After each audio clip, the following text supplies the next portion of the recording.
What's the deal, YouTube? It's your boy Spence and I'm back with another video. In today's video, I'm going to be explaining my personal design process of how I create my items. And in the midst of doing that, I'm going to be teaching you how to avoid making bad designs. If you want to make a successful clothing brand, making attractive and appealing designs is really it's not the main step, but it's the most important step. So yeah, in this video I'm going to be focused on teaching you guys some things that I do when I'm designing and teach you how to avoid making shitty designs. Let's get right into it.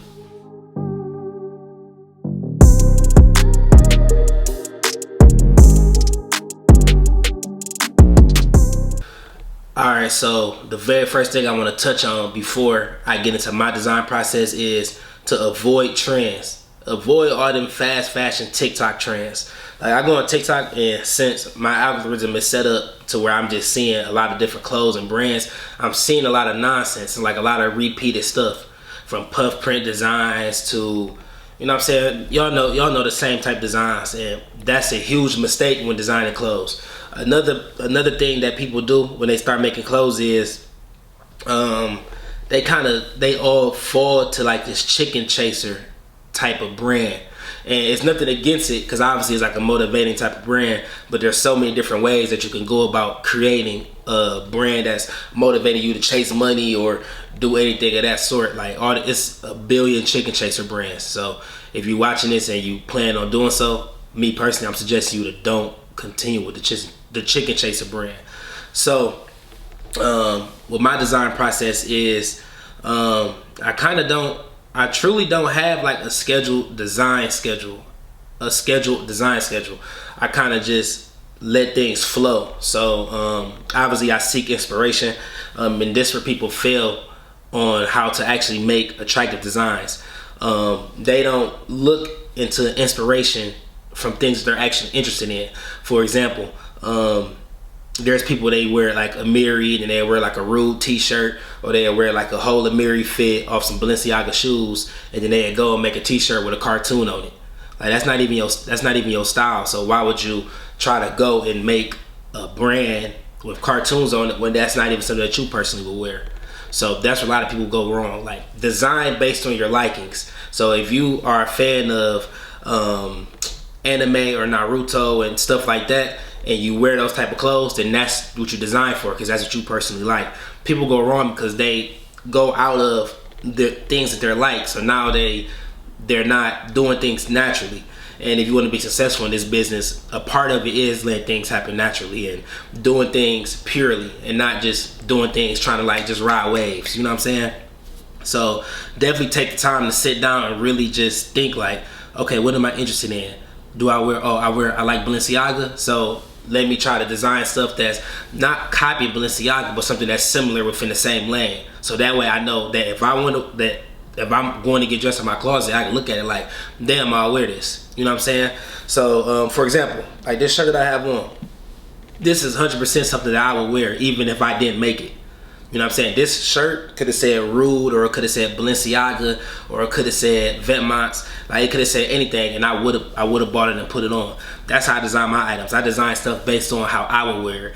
Mainly because I'm a personal fan of fashion. So when I'm designing clothes, I think like, okay, would I wear this? Or, oh, could I see this in Neiman Marcus? Or, oh, could I see so and so in this? Like, I view my items as if like I view it as if the highest person will wear it. So like, let's say Future. I say, would I see Future wearing this? And 9 times out of 10, I design something, I do see Future or like a Young Thug wearing it.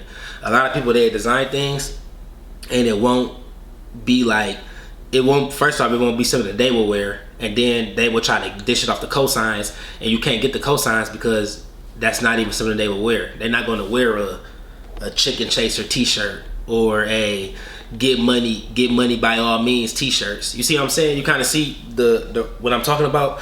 So that's a big mistake that startup brands, even designers in general, make when they're designing. They're not designing based on their own liking. So they try to design for other people, and they're designing for the wrong market.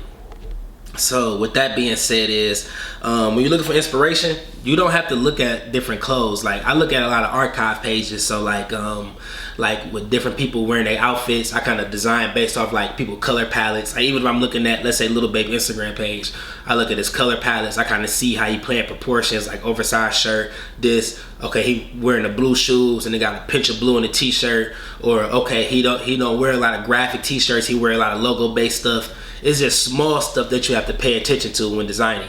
It takes some time to really understand that concept. Like I didn't just learn it overnight. Like, oh, like I started off designing cartoon stuff too, but the cartoon shit don't really go far as my market. You know what I'm saying? Because I design stuff where I want to keep raising my price point and keep reaching higher and higher clientele. So the stuff I make has to continue to develop, and the quality of the clothes, the quality of the design, how well it's designed, everything like that must continue to go up. I can't go to Neiman Marcus and I'm selling Let's Get Money t-shirts with middle finger on the back of the shirt. You see what I'm saying? It's just understanding what can be sold, and that plays a part of actually doing what you're supposed to be doing.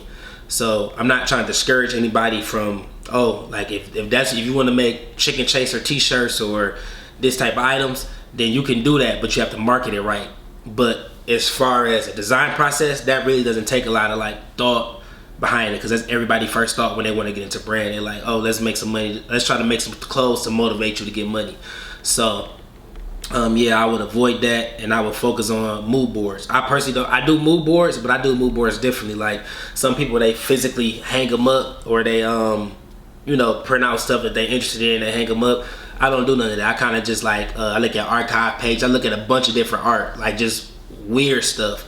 I watch a lot of my old favorite movies for inspiration. Sometimes I kind of like piggyback off like something that somebody is wearing in a movie.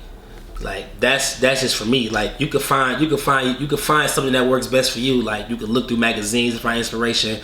I walk outside, look for inspiration. Like sometimes I just ride through neighborhoods and I just see inspirations. If it's kids playing outside, or I see a kid looking a certain way, or I see a kid with a certain type of shirt on and he's standing next to his mama and she got a certain type of look, and I kind of just get inspiration from all that, and it kind of helps me design different things. So yeah, it's you gotta be patient too. Like when designing, you gotta be patient. Like stuff that I'm releasing right now, I've had designed for 2 years, like 2-3 years, literally. Like a bunch of stuff, I can pull it up and show dates. Like I designed something in like 2019 and I just put it out just recently. This Pray for Love stuff, I literally just put it out, and I sat on it because sometimes sitting on designs is a part of that process. I sit on designs all the time. Like I come up with ideas and I'll design, and then I won't like it at the moment. But then out of nowhere, it could be tomorrow, or it can be a year from now, or 3 years from now. I'll be like, this design hard. You know what I'm saying? I kind of let things grow on me. I don't just jump the gun. That's just me. That's why I went back to collection based, so I can go back to my design process and really developing the right pieces I need to be developing. But you know what I'm saying, everybody has their own routine and different things that they do when it comes to designing. But yeah, that's some of the main things that I do. So with that being said, let me think of some other things I could touch up on. I'm sorry if my video all over the place. I try to not script any of my videos, so everything could just be natural and it could just flow naturally, and I'm just giving y'all real, legit, raw content. So you know what I'm saying, design your environment too. Like your home. If you're interested in clothing and art for real, then you want to create a whole lifestyle about it. So your living, your office space, how you carry yourself, like everything plays a part into it. If you actually living it out, that also plays into the design process too, because then now once you live in it, you just catch your inspiration. Like, okay, I like this, I like this, I like that, and the ideas just start bouncing. You know what I'm saying? Another part of my design process is once I finish it, I send it in to 2 of my main group chats, and within my 2 main group chats, none of them make clothes. I kind of get angles from all over. So like I got a couple homeboys that's finishing medical school. I got some producers in there. I got some people who work regular everyday jobs in there. I got some gamers in there, people that stream and do gaming. So I send in different designs and get and I get feedback from everybody. So one person say like, oh, I like this, or other person say, I really don't like this on it, or oh, I love that colorway, or you know what I'm saying. Getting feedback is key. Negative feedback for sure. I used to avoid negative feedback myself, but getting feedback is definitely key when designing. A lot of people, they really fear it because they think like, oh, it's not sweet no more. But feedback is a part of art, and that's how you're going to create the best product for you and your clientele. So yeah, definitely, like once you finish your design, like don't just try to be secret about it and drop it. Like if you have close friends, show your close friends. If you want your mom input, get her input. If you want your girlfriend input, get her input. But at the end of the day, it is your art, so your opinion matters the most. But you could definitely get inspiration and feedback from other people, and sometimes you can take inspiration down, you can jot it down, you can make some adjustments and then sit on it for a while. Like don't rush it. Like when you get the feedback back, work on it, sit on it, and then in a couple days you might go back and add to it, and then in about a week or two, or maybe sooner, I done finished some designs in an hour, and then like, yeah, this the one. Like sometimes you know it's the one, you know what I'm saying? Like you'd be like, I don't need no feedback for this. Like I know this is gonna go crazy. So yeah, I would definitely suggest that for sure. But yeah, those some quick tips and tricks that I would have in terms of designing, because people always ask me like, oh, how do you always just create so frequently and everything is always just like, you know what I'm saying? Like they might not personally like it, but it's attractive, like it's presentable. Like how do you, like they ask me, oh, how do you create this, and how do you keep doing this, and how do you boom boom? And a lot of times it's just be based off your process, your design process. So you can focus on it. You can create a process that works best for you. Some people, I go hoop. I play basketball like 3 days a week. I'll go hoop and get inspiration from the people I'm hooping with. Like just, you know what I'm saying, talking trash to them, certain things they saying, certain sayings, just a little bit of anything for real. Scroll TikTok, get inspiration. You know, just a little bit of anything, but just taking notice. You gotta take notice of things that's happening in real time. That's how you really gonna get your inspiration when you design it. So yeah, I hope this video helped somebody that was like struggling on designing and they panicking thinking it's a rush and this, that, and the other. Like take your time, man. Designing is art. Putting out clothes is art, and this is becoming a lost art due to the fact of fast fashion. But you know what I'm saying, take your time with it. Like really try to put out good products, not for your consumers but for yourself first. It's a for self thing first. So you know what I'm saying, make sure you like it first, and then everything gonna fall behind. So yeah, if you like this video, leave a like, comment, and subscribe for me. Repost, reshare to a friend, do anything like that. But yeah, it's a free game video. Hope y'all like, and I got some more content coming.